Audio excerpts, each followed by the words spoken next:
গত ২৫ নভেম্বর ঢাকা শাহজালাল আন্তর্জাতিক বিমানবন্দর থেকে গ্রেপ্তার হন ইসকন নেতা ও বাংলাদেশ সম্মিলিত সনাতন জাগরণী জোটের মুখপাত্র চিন্ময় কৃষ্ণদাস ব্রহ্মচারী। চট্টগ্রাম নগরীর নিউ মার্কেট মোড়ের স্বাধীনতা স্তম্ভে জাতীয় পতাকা অবমাননার মামলায় তাকে গ্রেপ্তার করা হয়। এর প্রতিবাদে চট্টগ্রাম সহ সারা দেশে বিক্ষোভ করছে তার অনুসারীরা। চট্টগ্রামে চিন্ময় ভক্তদের সহিংসতায় প্রাণ গেছে আইনজীবী সাইফুল ইসলামের। এদিকে চিন্ময় কৃষ্ণদাসের গ্রেপ্তারের ঘটনার প্রতিবাদ ও নিন্দা জানিয়েছে ভারত ও দেশটির রাজনৈতিক দল বিজেপি।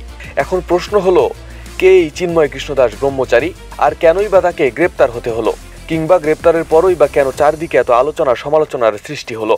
আমি চিন্ময় কৃষ্ণদাস। আমার পারমার্থিক জীবনের সূচনা আমার প্রায় ৬ষ্ঠ বৎসর বয়সে মাতা জগদীশ্বরী তথা ছিন্নমস্তা কালী মায়ের প্রতি খুব অনুরাগ ছিল। চিন্ময় কৃষ্ণদাস আসল নাম ছিল চন্দন কুমার ধর। গত ৫ আগস্ট ছাত্র জনতার অভ্যুত্থানের পর একাধিক সমাবেশের নেতৃত্ব দেন তিনি। তার দাবি, সনাতন ধর্মাবলম্বীদের ওপর হওয়া নিপীড়নের বিরুদ্ধে প্রতিবাদ জানাতেই এই সমাবেশ। তবে তার কর্মকাণ্ড নিয়ে বিতর্ক দানা বাঁধে।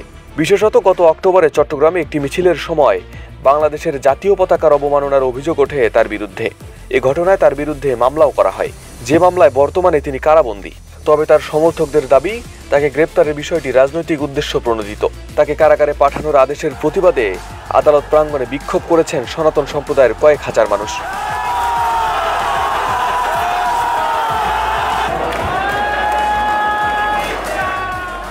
ধর্মীয় এই নেতাকে গ্রেপ্তারের বিষয়ে ঢাকা মহানগর পুলিশের মুখপাত্র তালিবুর রহমান জানিয়েছেন, কৃষ্ণদাসের বিরুদ্ধে অভিযোগ তদন্তাধীন রয়েছে।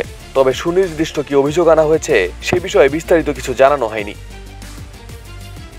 এদিকে কোনো সম্প্রদায়ের নেতা হিসেবে নয়, বরং রাষ্ট্রদ্রোহের অপরাধে ইসকনের বহিষ্কৃত নেতা চিন্ময় কৃষ্ণদাস ব্রহ্মচারীকে গ্রেপ্তার করা হয়েছে বলে জানিয়েছেন যুব ও ক্রীড়া উপদেষ্টা আসিফ মাহমুদ সজীব ভুঁইয়া।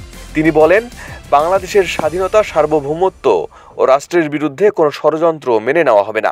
এটা সম্প্রদায় বিবেচনায় নয়, এটা রাষ্ট্রের বিবেচনায়, রাষ্ট্রের নিরাপত্তা বিবেচনায় আইন শৃঙ্খলা বাহিনী এই ব্যবস্থা গ্রহণ করবে সামনের দিকে। আমরা স্পষ্টভাবে বলতে চাই, কেউ যদি রাষ্ট্রদ্রোহের মতো ঘটনায় যুক্ত থাকে, সে যেই হোক, যত বড় নেতাই হোক, তাকে কোনো প্রকার ছাড় দেওয়া হবে না। আরিফ হাসান, ঢাকা প্রকাশ।